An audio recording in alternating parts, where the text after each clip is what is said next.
Aye. Hearing none, all in favor of the motion say aye. Aye. Nay, same sign. Motion carried 5-0. Now, on the school improvement presentation, Dr. Stewart Smurfway. Hi, I'm Lois Carter. This is the principal. Dr. Smurfway couldn't make it, so I'm in his place. Okay. For November, our school enrollment was 597. Our student ADA was down 93%, but we're looking at the flu season and lots of sickness. Then the percent of students with 2 or more chronic absences, as you can see, that's also went up from October to 31%, which is due to lots of sickness. Which our teacher attendance rate went up 1%, 94%. And our discipline referrals have went down from 159 to 113, which is great. Any questions?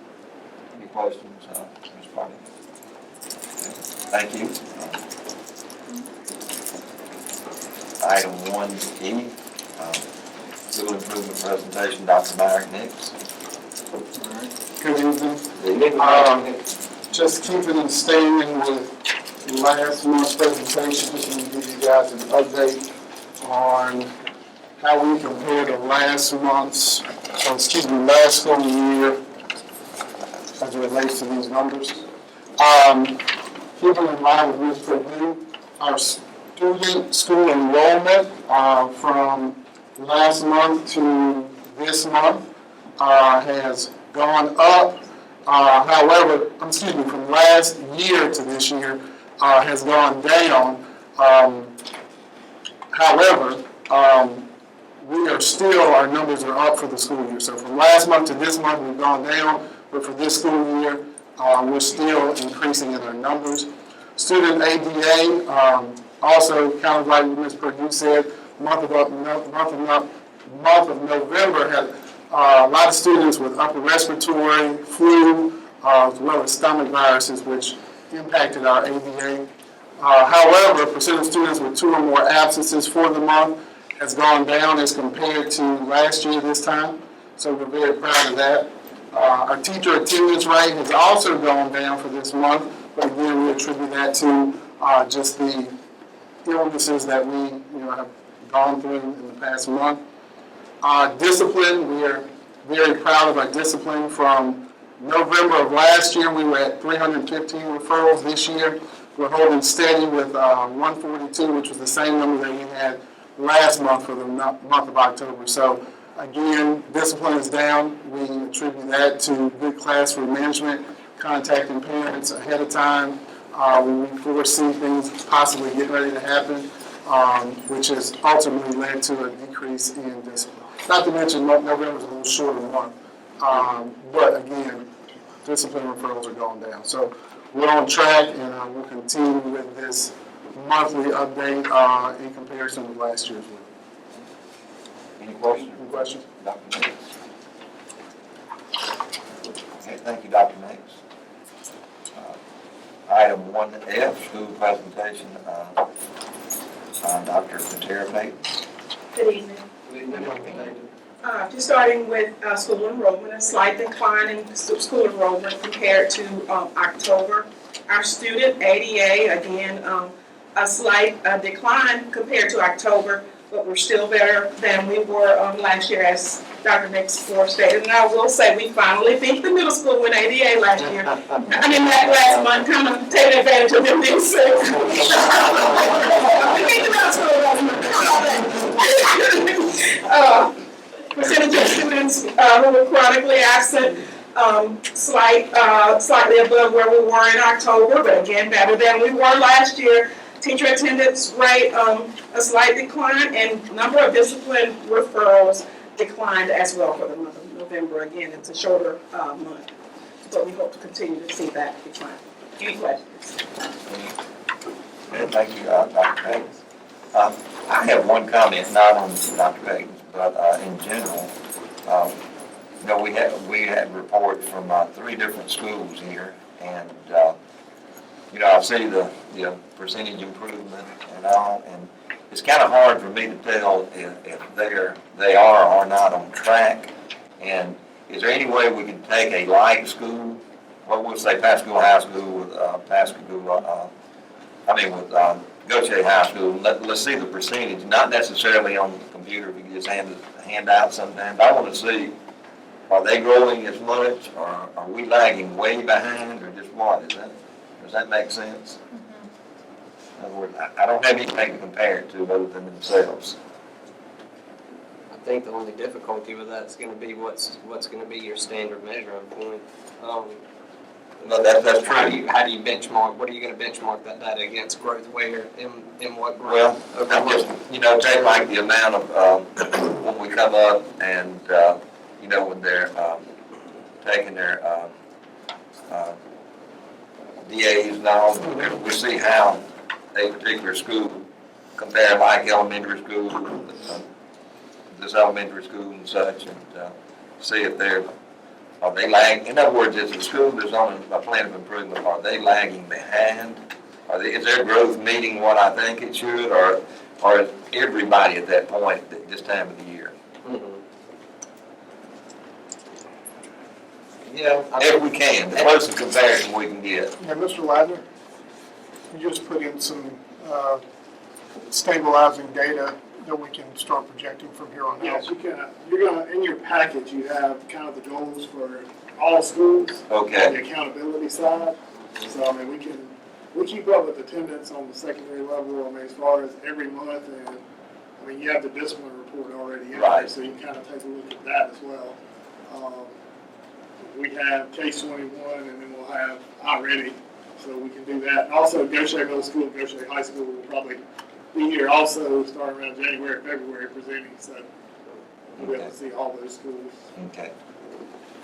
Okay, any other comment or question?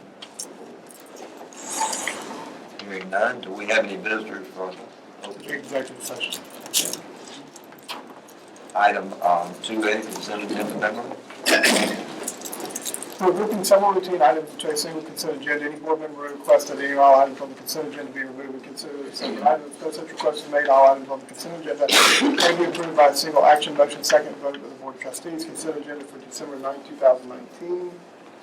Request for approval of consent agenda items, request for approval of board meeting minutes, November 11, 2019. Request for approval of personnel resignations, recommendations, request for approval of student assignments and transfers, request for reuse facility, request for approval of donations and grants, request for approval of removal of equipment from inventory and disposal, request for approval of application certificate of payment number 20, Morton Smith Incorporated, request for approval of construction change directive number 9, Pascagoula High School Performing Arts Center project, request for approval of 2019-2020 extra duty supplements, request for approval of 2019-20 athletic supplements, request for approval of special non-renewable license for traditional teacher preparation program, request for approval of an independent educational evaluator, request for approval of overnight field trip, GHS Center, NJROTC, request for approval of overnight field trip, PHS, NJROTC, request for approval of overnight field trip, PHS, NJROTC, request for approval of overnight field trip, GHS Theater, request for approval of overnight field trip, GHS Choir, request for approval to advertise for proposals to provide a specialized mathematics intervention and remediation program for special education services, request for approval of memorandum of understanding between Pascagoula-Gautier School District and Mississippi Behavioral Health Services, LLC. And recommend all items on the consent agenda for December 9, 2019 be approved. Would any board member like to remove the consent agenda items to act on separately? Hearing none, need a motion to approve. So moved. Second. Motion to approve by Mr. Irving, seconded by Mr. Johnson. Any discussion on the item? A couple questions about surplus. Our surplus, we have Chromebooks and we have a projector from 2015. Those, I know that's fairly recent, but these Chromebooks and this projector, is that obsolete or are we talking about stuff that's broken? It could be a variety of things. They could be broken. It could be where the piece to replace is going to be cost more than what the original device was. The Chromebooks are relatively inexpensive. So if I have to buy a motherboard or if I have to buy, a full keyboard or screen, it's going to cost more than we just kind of lost and we'll dispose of it. Same thing with the projector. Okay. Do we ever donate any equipment anywhere, or is it all just discarded? Not equipment that our students use, then we have in the past done donations to other school districts for equipment that are behind the wall, so servers, switches, things like that, that are maybe obsolete to our standard but are still usable for other districts. We have done that before. It's been a board-to-board approval to where we have transferred items from PGSD to other school districts. So we have done that before, yes. What about camera systems? A lot of bus camera systems that were surplus. That I'm not familiar with. That would be, I can answer. yeah. Okay.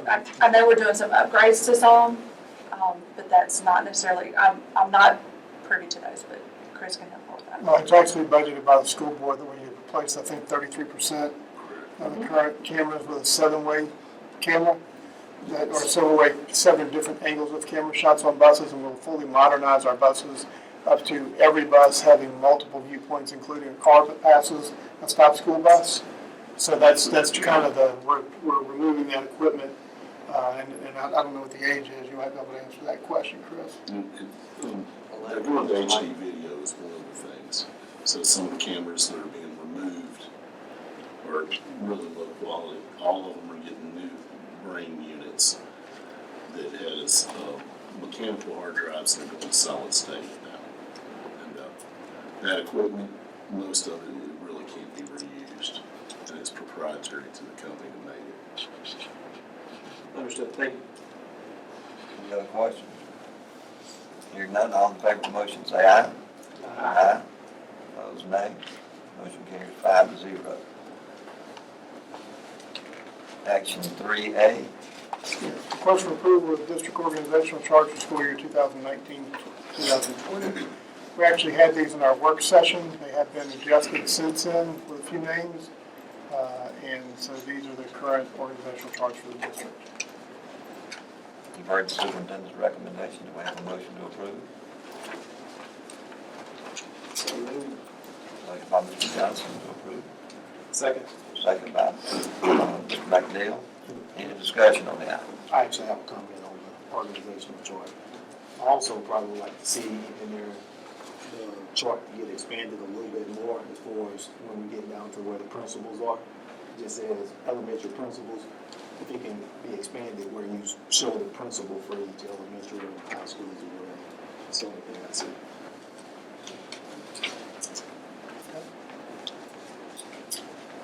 Any other discussion? Hearing none, all in favor of the motion say aye. Aye. Opposed, nay.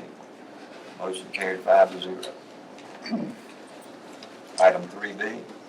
Actions of district docket of claims, beginning with claim number 1839365 through 1840564. In the month of November 2019, it is recommended the board of trustees ratify the payment of claims as presented in the attached docket of claims. Heard the superintendent's recommendation. Do I have a motion to approve? So Motion by Mr. Irving, Second. second by Mr. Johnson. Any discussion on the item? Hearing none, all in favor of the motion say aye. Aye. Opposed? Motion carried 4-0.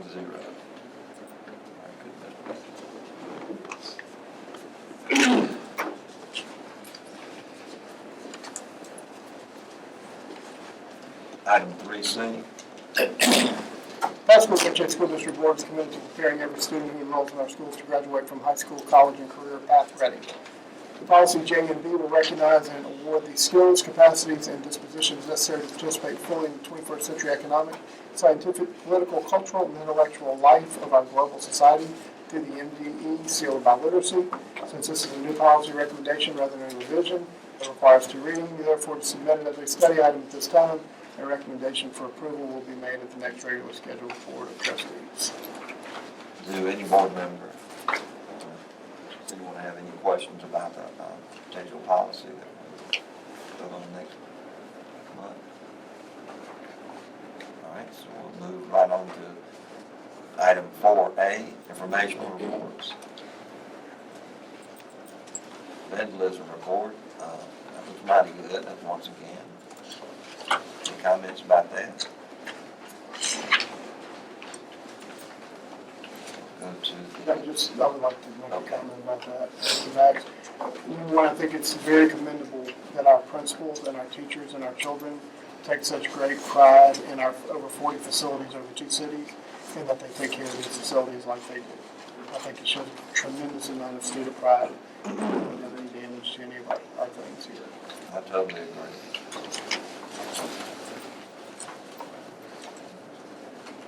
If I have a discipline report. Any questions or comments from the board?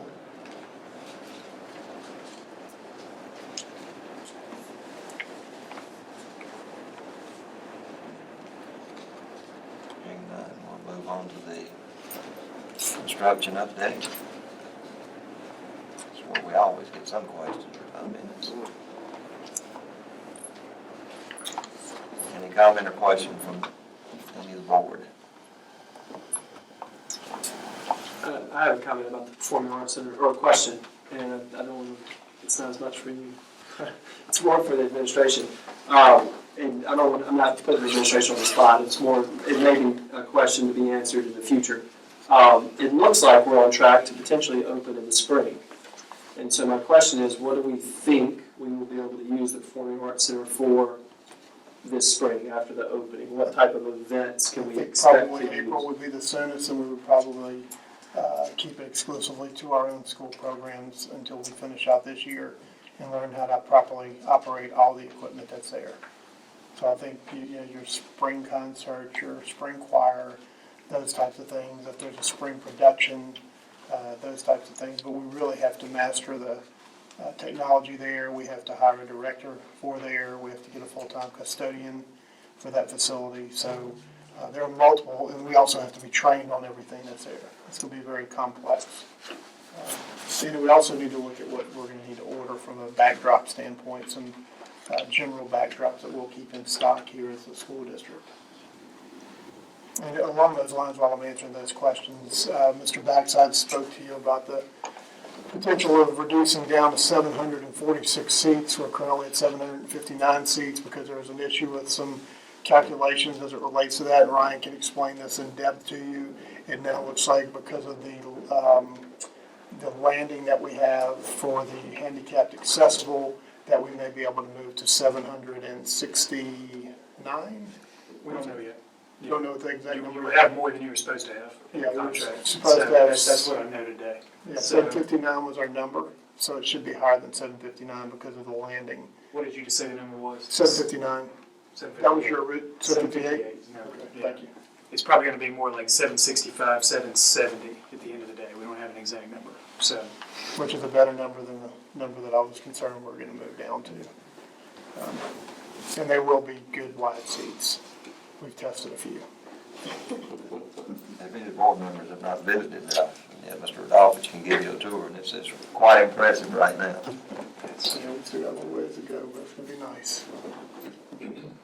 Any other comments on the construction update? I'm gonna let Ryan and whoever get out this easy. Yeah.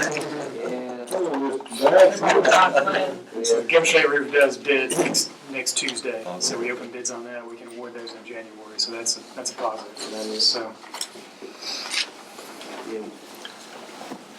Yeah, he made us all for chocolate this month, we'll let him go. Next item is 4B. Teachers report students residing inside outside corporate limits of the city of Pascagoula. The report provides information on the number of students residing in the city of Pascagoula, the added territory, i.e. Gautier, and those students who reside out of the district. Any comments?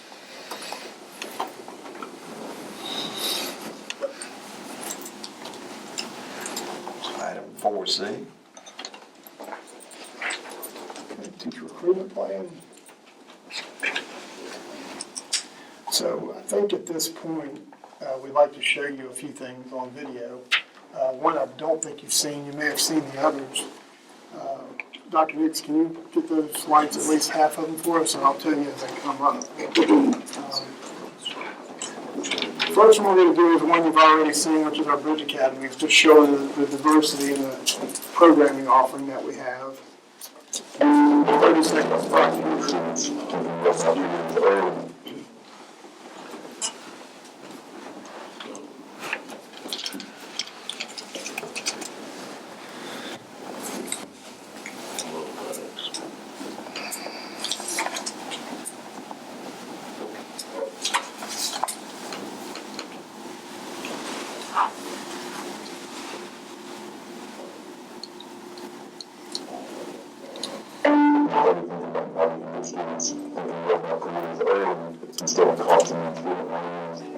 program actually offers 4 college opportunities based on the engineering classes that they take. The hands-on is like the best aspect of the program. They're actually doing what they read about, but the hands-on lets them know that's what I want to do. The main reason that we're making the move to the career academy model is because there's so many benefits for our students.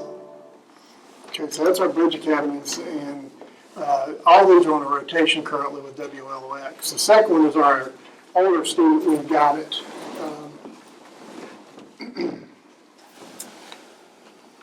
Is that commercial that we just saw on WLA? It is, Yes. Okay. that's rotating through. We can expand the play of it by expanding the budget, but right now we've got it on a pretty, well, we're getting exposure for them, and the next commercial we've seen a little bit more of. All right, so the next one will be We've Got It. Pascagoula-Gautier. No, the district one. Okay. This would be the PGSD. Yeah. All right, so this is our We've Got It concept, and we still have one that we're going to produce. I'm going to school district with a variety of sports. I want a school district with high-tech resources. I want a school district committed to the arts. I want a school district with a large number of career pathways. And the Pascagoula-Gautier School District, we've got it. Okay, so that's our secondary commercial that we're airing, and then our final commercial is our student-led, and we actually broke it out.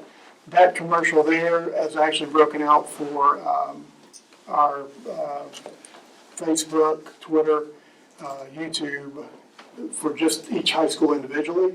We only have those high schools show up in the commercial. That's digitally done, but the television spot is district-wide. And so this, we changed our concept a little bit. We decided to let children be in charge of the discussion on this commercial here. And so you can see the outcome of it.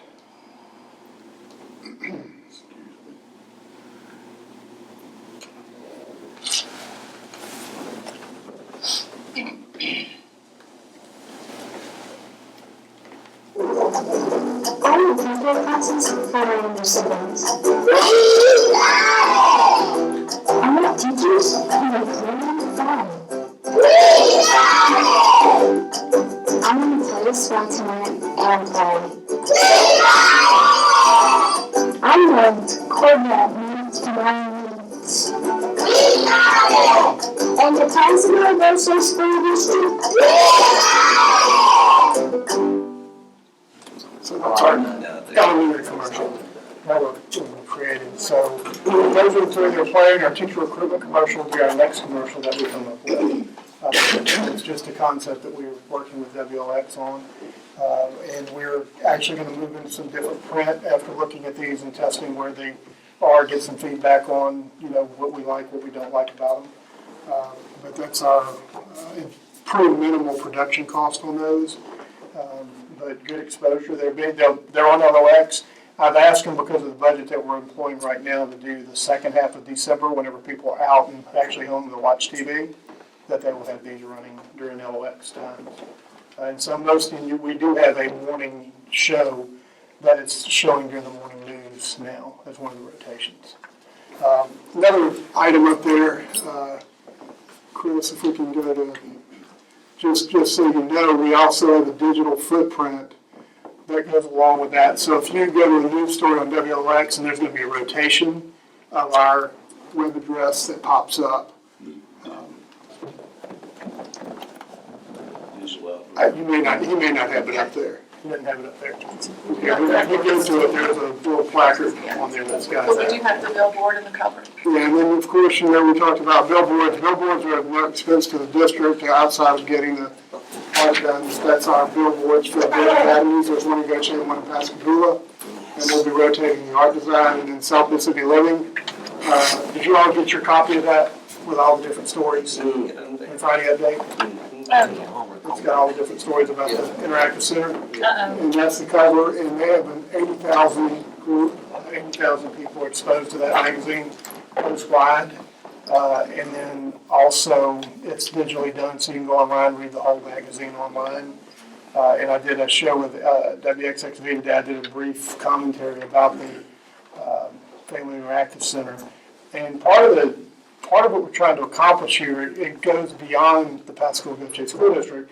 What we're trying to do is have other school districts say, hey, there's a presence of the Pascagoula-Gautier School District online, on television.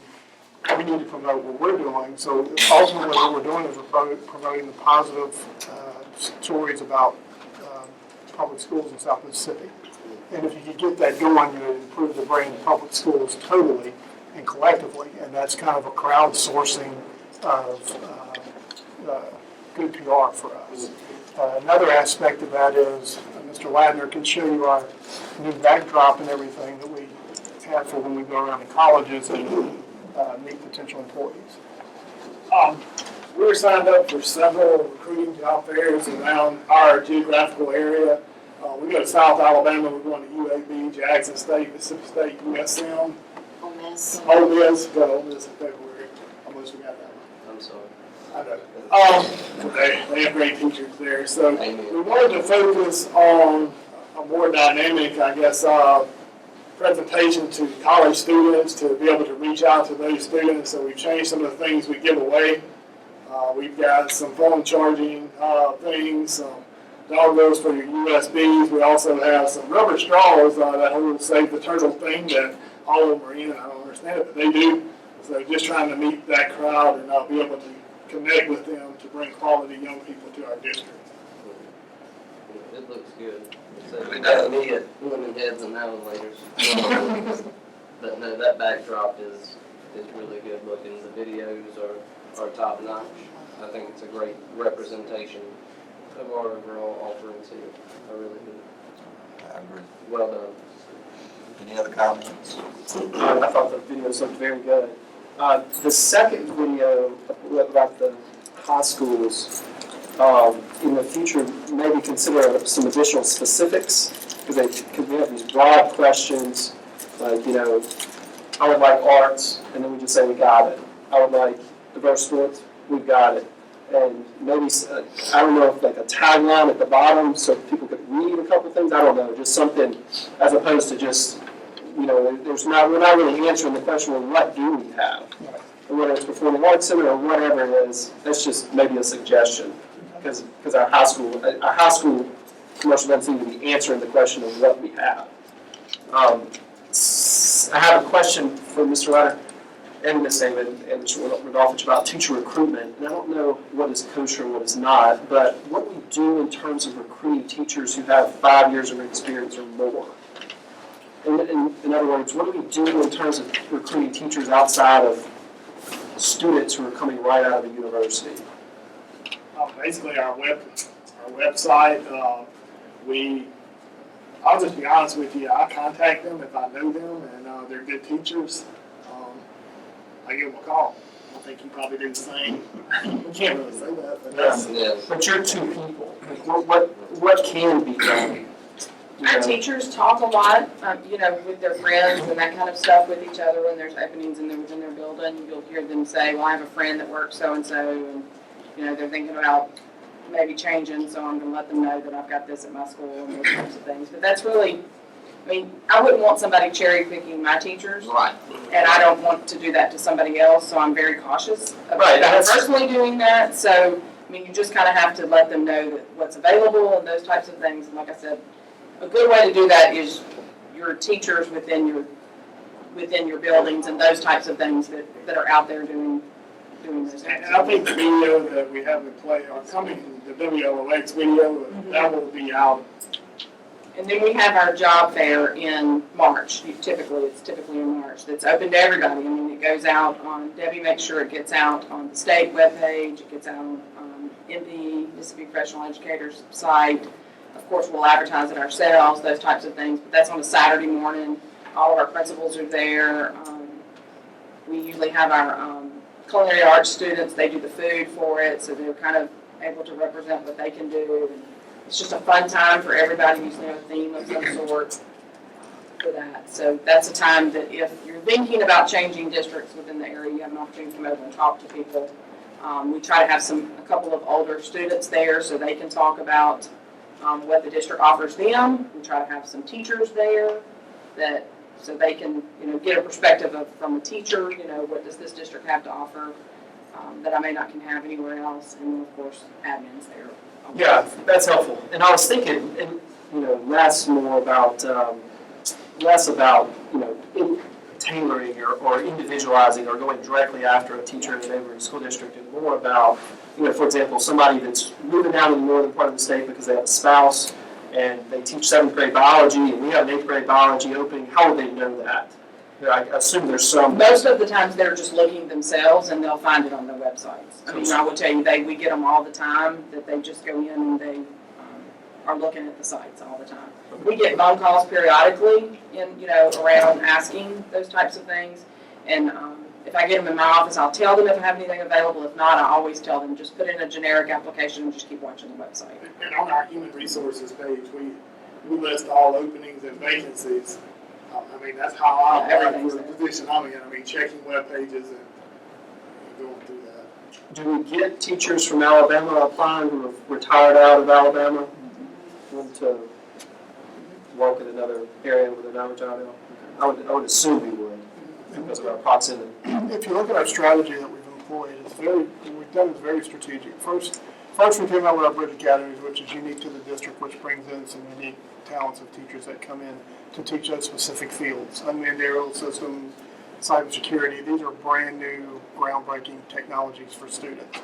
But so you launch that, so you have that footprint. Then you move into your secondary, okay, what do you have to offer? Well, we just went through, we have arts, we have athletics, we have academics, we have technology, all these great high dollar resources in place. So by the time people see that commercial and they're in other districts, are saying, man, we see Pascagoula on television, but we're not on there, so how do we get in production? Well, we launched the second commercial right before Thanksgiving, so there wasn't any time to scramble to get something on television. The best they can do now is get something on by the week of Christmas with production times. So again, while they're scrambling to catch up with the elementary and secondary video that will be airing on WLOX and the Bridge Academies, then we're going to come out with a recruitment video the 1st of January. And then that video is going to be saying, hey, we're among the highest paid teachers in the state. Hey, we've got the best technology and trainers in the state. Hey, we've got teacher support from our Center for Teaching and Learning. Hey, we've got the most modern resources. Hey, all these different positive things. It'll be that we've got it for Pascagoula. So you just kind of keep on rolling down the hill with all these different promotions for your school district. And I can tell you a significant challenge that we're going to face is from a budgetary standpoint next year is Pass Christian passed up Biloxi and Pascagoula on the pay scale. They're $400 ahead of us right now. So we have to reclaim that first spot as being the highest paying district in the state of Mississippi, which we have been for the previous 4 or 5 years.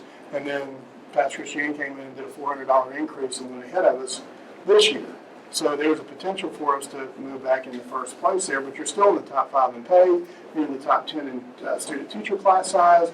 You're in the top 5 in per pupil expenditure. I mean, so there are a lot of positives that are there. And one thing teachers don't want to have to deal with is 35 middle school children in their classroom.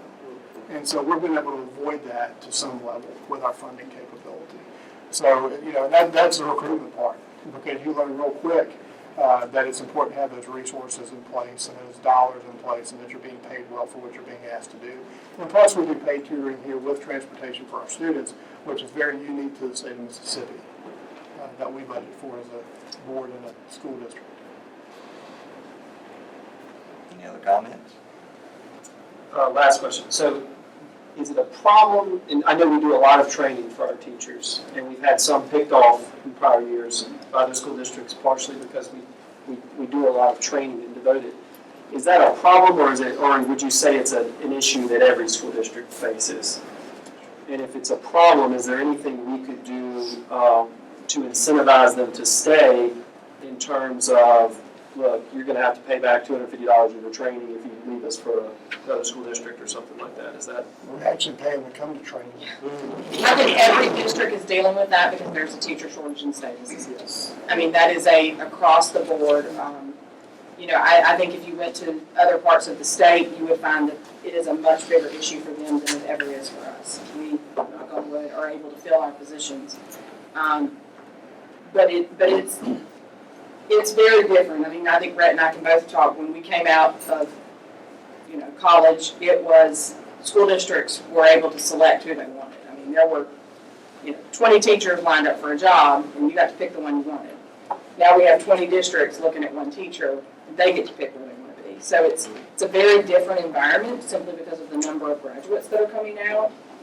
So one way that we sell us is that we're here to support you. We're going to give you all of the training to make you better. We're going to be there to support you through learning all of these types of things and all of that. Flip side of that, I was in a neighboring district, and I'd let them go to Pascagoula for a couple of years, and then I'd gladly cherry pick them right off of you because you just trained them up for me. So, there's that, they have to like being here, because if they don't, they can go somewhere else. I mean, that's just plain and simple. They have to like our kids, they have to like our work ethic, they just have to like being a part of this team. If they don't, they can easily go somewhere else. And I think speak about it in a way that maybe don't want to, and that I don't know how much success we're going to see with incentivizing for retention, because you're not going next door for a pay raise anyway. If you're going to a neighboring district of ours, you're taking a pay cut. And that's going to happen more often than not, in Matt's personal opinion. I don't have data to validate this, but we compensate well, we support well, we set high bars for our administration, and in turn our administration sets high bars for our teachers and all of our employees. And so it comes to a point where you say, I might lose a little bit of money. I don't know if lax might be the terminology we want to use for what you'd rather go into, but there's a lot expected of our district employees, and that's why we compensate them the way we do. So I think that's where we're going to struggle trying to incentivize into retention, is because I don't think they're being incentivized out of here from a monetary standpoint, right? It's because, the principals sitting in here with us every month, they have high expectations. They expect results from their employees, and so you say, well, I might look at $300, $400, $500 a month less to go and not have such high expectations for me. And that's just me being plain.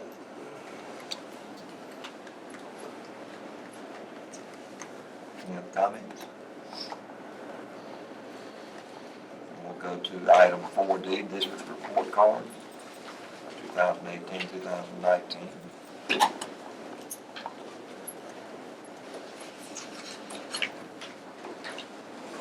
These are put out yearly by our federal permits department.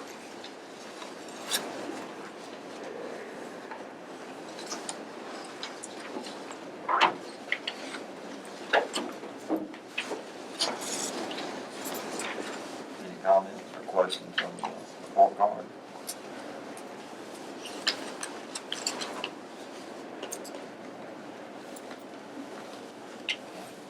Then we'll go to 4E, head coach evaluation form.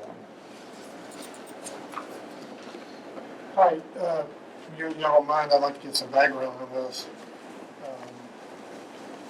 And I'll be glad to, Mr. Freeman would also be glad to take any suggestions related to it. About 3 years ago, I guess, 3 years ago, we put something in place as it relates to, you have to be successful in order to remain the head coach. Yes, we put a document before the board several years ago, and the board didn't embrace it. And we had comments made about, well, this better not happen to my coach or this kind of stuff. And I'm like, you either have that standard in place or you don't have that standard in place for your coaching staffs. And so if we want to look at, how do you determine, consistent poor performance over time, what's it related to, what kind of teacher do you have there, what kind of results are the kids getting out of the program, any of those factors are part of that. But I think from a baseline standpoint, this gives us a good idea of where folks are going. When we presented that document, we actually had one coach resign who said, well, I'm not going to be held to the standard that you're asking us to be held to. And, in a way, I didn't feel like it was I didn't feel like it was overly asking for too much from the coach. But I do feel like if you're going to be successful, I'm going to tell you this because I know how to win in athletics. It is not a 4-day-a-week proposition in the summer. It's a 5-day-a-week proposition. I guarantee you go to any of those state championship football games that just were played on Friday night and you look at the kids who are on those teams, they have a heavy dose of the weight room on a consistent basis. They don't take days off in the summer. They train year-round. And I guess my curse is to have only played for and coached with people who have that mindset. And if you coached on these football teams, and I'll give you the names, Charlie Land, David Oakes, who are both Hall of Famers, you were working Saturday all day breaking down film, and Sunday you were putting your game plan together. It was a 7-day-a-week job for 12, 13 weeks out of the year. And that's just one example. And so we're also going to have to support coaches in requiring their students to be present for these practices, not unreasonably requiring them, but in a reasonable fashion that they're sharpening their saw every day. And just from a strength conditioning standpoint, I don't believe there's any days to waste for a child who is very resilient physically. As a grown 50-year-old, I was able to put 600 days of training together with a minimum of 1,500 reps per day and 70 minutes in the weight room as a test to see, do I have too high of expectations for what we can do? The difference in myself and those athletes that we have across the boards, I wouldn't be able to believe the potential athletically that we would have if we had our students in that type of system. And I think it's built in where we can have it. But making that demand is something that has to be supported by the board if that's where we want to go with athletics. Because I'm not happy whenever we're not successful in a sport. And so that's the start from Coach Freeman as it relates to us putting some teeth into our programs. And here's the other thing that you may or may not know as a board. We already provide our coaches the ability to go to any camp anywhere in the country in the summer so that they can learn from the best. If they want to go watch Mike Krzyzewski coach basketball, we will make that happen. If they want to go to the University of Michigan, we'll make that happen. And we just had coaches go to Auburn and Alabama, I think, in the past summer to work on their skill levels. And don't hold me to that because it's tough to put together when you've been doing this as long as I have. But we want our people to be successful. But winning is a tough proposition, and if you're going to win, you got to work, and that's the key. But that's my little spill on that. Any questions or comments for Mr. Doffridge or Mr. Freeman? I have one comment. I mean, I like the idea of evaluation. I think that's how you set goals, you reach goals. You've got to have some kind of baseline. I like that, and I like this form. One question, 7. How do you feel about your staff at the high school? Are we evaluating the coach, or are we evaluating staff? I just don't know how that. So I think for a head coach, he's going to have assistant coaches and staff with him on his team. I think is what it's saying. That staff. The way I read it, because I'm not reading it from an athletic standpoint, would be like your high school principal. Like, is that something that would affect their performance? Okay. Yeah, it's like Mr. Johnson said, it's the head coach evaluating his assistant coaches. Okay, well, number 8 specifically says assistant coaches, so that's where I was kind of getting. Right, but you also have a vertical and a horizontal line, but the horizontal line that takes place at the school level. But our coaches have been given the autonomy at the high school level to reach all the way down to 7th grade and start building their programs and implementing things into their programs. And when you see these highly successful West Points and Picayunes, and they're running the same system from top to bottom. They're lifting the same weight philosophy from top to bottom. And they're not specifically there, but in any skill development, there's a consistency in the application of skill, but there's also a commitment at the middle school level that's as high as a high school level whenever it comes to training athletes. And there have been times whenever I've called Coach Freeman in the summer because a coach has skipped a practice, and there have been kids who showed up and parents calling me saying, hey, our coach didn't show up and he didn't call us, and I'll call Greg and say, Greg, you got to fix this immediately because you don't want a parent that's committed to driving their child to practice to show up and nobody's there. You know, and we want to know when that kind of stuff's going on because we have augmented the supplements in summer training for all of our coaches to be able to be at summer training to enhance the program. So, but that's where we are with our trying to bolster our athletic program. Mr. Tommy? Yeah, I have a couple of questions. So I'm still a little confused, I guess, about what our current status of accountability is. And I understand the head coach evaluation form, which, as it's presented right now, is really just filled out by the coach. So I guess my confusion is, do we not really have an accountability system as we stand right now because of the prior board directive? Or, I mean, where are we right now? No, it's Coach Freeman has an evaluation he does with all the coaches at the end of the year and at the end of their seasons, and then he immediately begins the next step. This is a little bit more than we've done in the past as it relates to them setting goals, them talking about their assistant coaches, because sometimes you have an assistant coach that's not pulling in the same direction that you are, and you've got to let that guy move on somewhere else. It's got to be a team, and so that's a way for them to report to coach what am I doing differently, what am I going to do differently, how am I going to improve. And I've had some conversations with our coaches this year about some things that they're going to be changing. Just general conversations where they said, what do you think? And don't ask me the question if you don't want me to answer it. I've told our guys, you got to work 5 days a week, so it's available for all of our kids. You got to make sure that you're doing skill development. If you got rabbits, rabbits run. If you got horses, horses can pull a wagon. But you got to adapt your team to the skill level of the kids that you have. Philosophically, there's X's and O's, we don't get into that with coaches. We don't tell them what to run, what offense. It doesn't make any difference. You can run any offense if you're teaching how to block, tackle, catch, and not turn the football over. And the other big aspect is, number one, we want high-achieving athletes who make good grades in the classroom, and we want well-behaved young people who set a good example whenever they represent us away and at home. So. Yes, I'm just not quite clear. Is the head coach evaluation form what was turned down 3 years ago? Or, I mean, This is a little give something different. This is a little bit different. I'm just not clear. What are we asking this board to do something different than 3 years ago? We're presenting to you how we're proceeding with our coaches evaluation. These are coaches that the answers that the coaches give. Coach Freeman evaluates whether or not, when they say, what's your assessment of 2019 season, they give you ABC. Well, he looks at it and says, well, wait a minute, here are some things that you didn't address that I want you to address. We had X number of penalties per plays that we ran, so you got to figure out a way to get that number down. We turn the ball over 4 times a game, and you got to figure, what drills are you incorporating to reduce your turnovers? What kind of practices are you doing? And it can be applied across the boards. The big thing for us is getting into more playoff positions.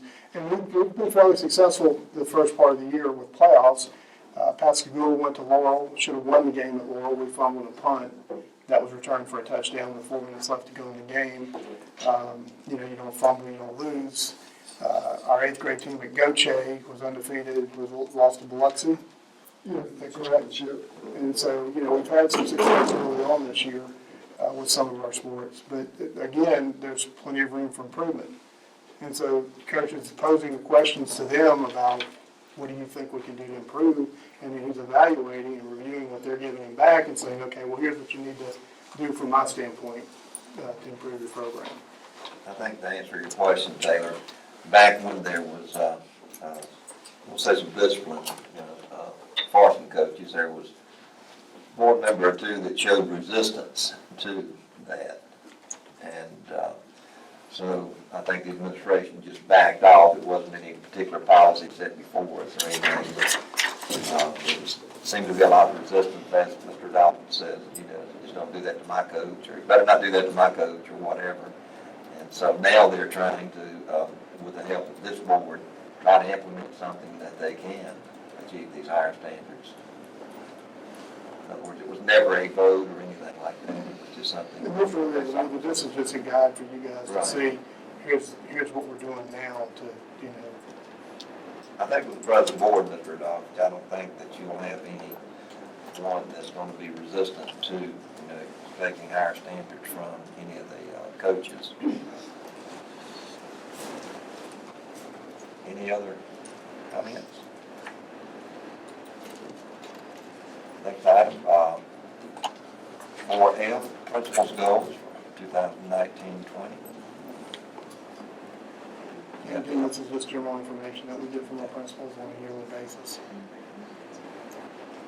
For the audience, we've had a chance to read these, we've had these for 2 or 3 days, and so it's not as though we're just kind of glancing at them and going through them. Any question or comments on the principal's goals, either elementary or secondary? I thought the goals were really good. In our superintendent training, not superintendent training, school board training, they talked to us a lot about measurable goals that you can measure with data. And I don't think we're really into the weeds at the principal level. We're more school district level when we get into the data and figure out the numbers and all that type of stuff. My only comment is that I think intangible goals and subjective goals are very good, and I think most of them have at least some of those in there. I think I saw a couple of principals who didn't really have any measurable goals that you can measure with data, and I would just make that suggestion as they hammered that over and over and over at school board training to have school board goals or to have measurable goals that you can actually measure with data as opposed to more subjective or intangible goals. Like I said, I'm not saying that subjective and intangible goals or action plans or to-do list or any of that type of stuff is not a good thing as well. I'm just saying that I think measurable goals with that is a good thing. I saw a couple of principals who didn't have that in their goals. Any other comments? Item 4G, leadership team goals.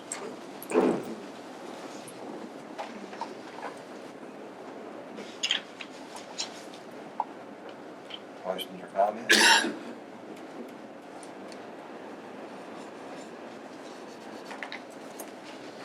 Item 4H, monthly financials. And we'll all look towards Ms. Graham over there. Any comments on monthly financials?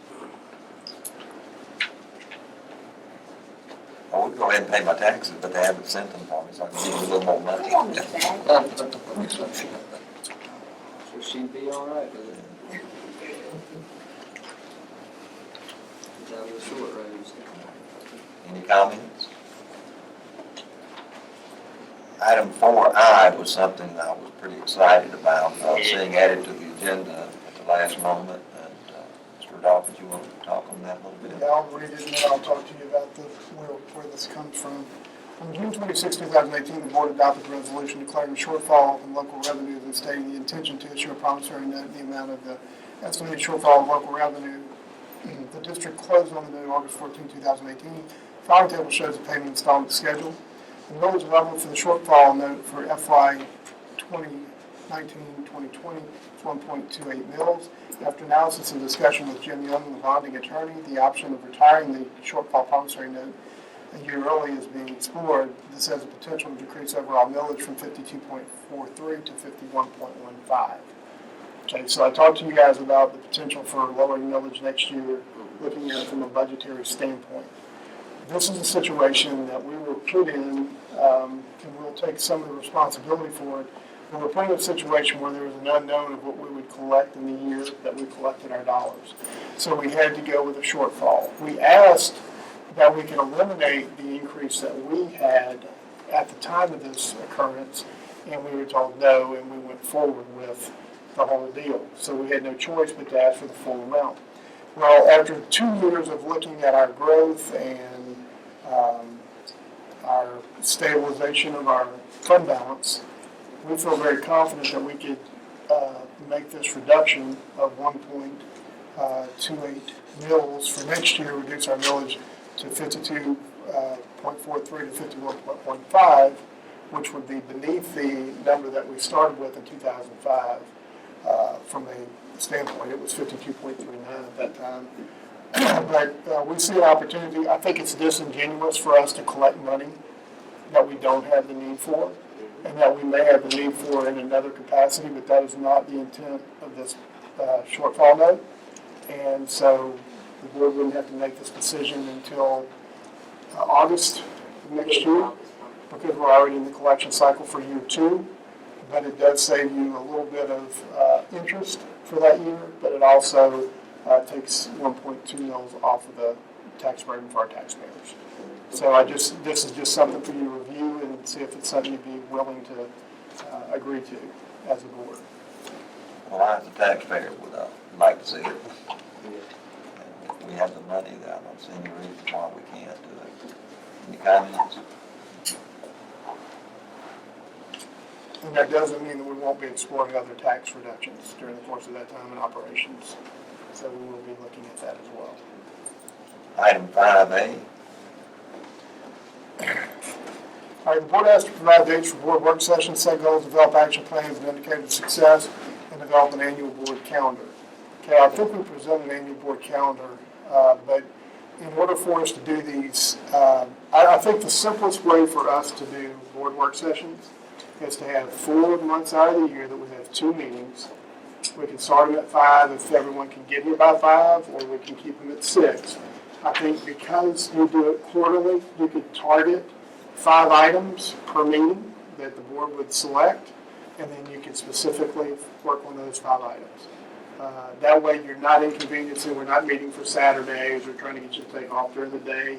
Most of you guys are working.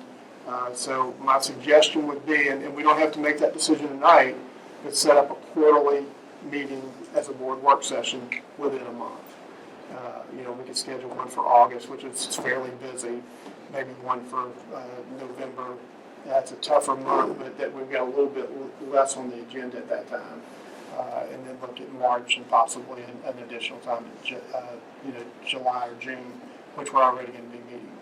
And that doesn't take away from the half-day meetings that we would have for budgetary workshops. These would be very specific to nighttime meetings. And it would be Monday night. I would schedule them for Monday night if that would be. And we can send out a schedule for it. And really, we don't have to schedule all 4. We can schedule them in half-year increments. That way you see your schedules better. You get your athletic schedules, because I know everybody's involved in athletics as well. But that's one way that we could deal with that and eliminate the issue of not being together on some issues. Now, are you saying August is the earliest one? No. We would begin in January. I'm just saying that August is a time that we typically are super busy, have a lot of things to get done, and we really can't deal with board work session business during that time. So we'd be scheduling one between January, we'd be scheduling 2 between January and May to knock those 2 out, because there's some preliminary things you guys might want to look at that you got some ideas about that we could better explain, have the right personnel here to explain it to you. But that's just a suggestion. Any comments? I like it. I like it. Yeah, I think the proposal sounds good. And we can try 5 on the agenda, and if that's too many, we can readjust at the next. Okay. All right, next item be 5D, approval to close meeting to determine the executive session. I'm sorry, we got the addition, we want to discuss the possibility of next month's meeting. Okay, that was not, Did okay, I didn't see it on that. That's usually for each individual board member. I guess we need to do an open session, go ahead and discuss that, though. We don't have it on here, but. Can we make the adjustment while we're still in open session since it was stated on the record? Sure. And we typically have this general session where a board member can comment or something. Right. Does any member of administration have a proposed secondary date for our meeting? Tuesday at The 6. next day. It would be the 14th. Typically, it's just moved to that next day. So moved. So Tuesday.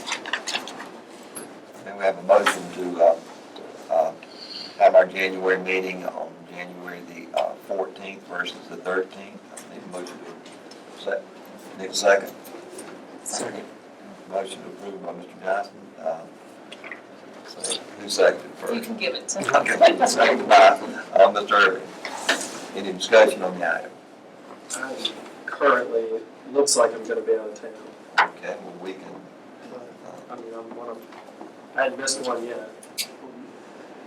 any particular, what about, is Thursday too late, Mr. Dawson? Are you going to be out of town then? Or? I'm not. GHS is open house. Yeah. Is that your open High house? school's open house. Yeah, that's both high schools open house on the 16th. Okay. We traditionally do not have one on Wednesday night. but- Because of church or Right. something. About the 21st. The 20th is more MLK Day. Yeah. The 20th too late, the minutes not approved. Have to ask Ms. Green on that.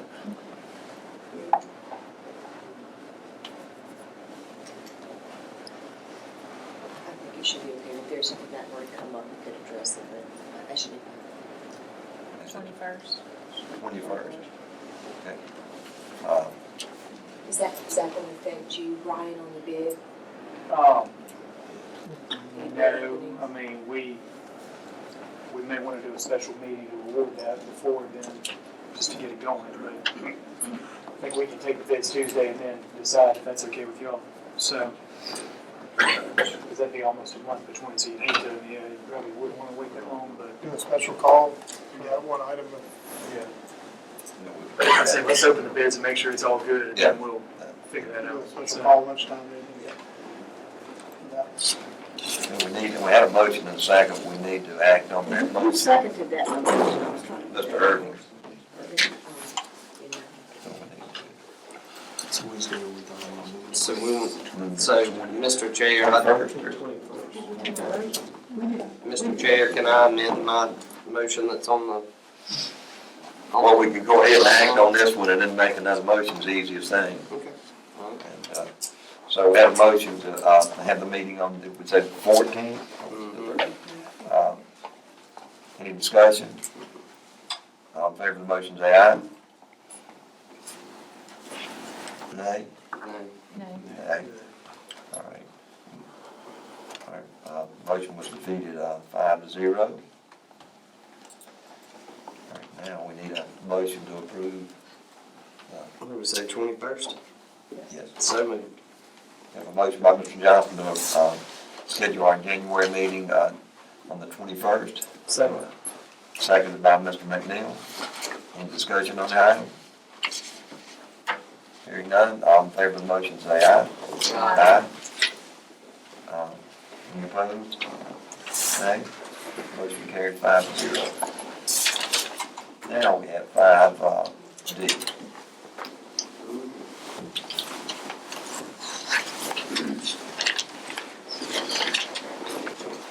Any motion to close the meeting to determine if we need an executive session? So moved. Motion by Ms. Wilson, seconded by Mr. Irving. Any discussion on the item? Hearing none, all in favor of the motion say aye. Aye. Motion carries 5-0.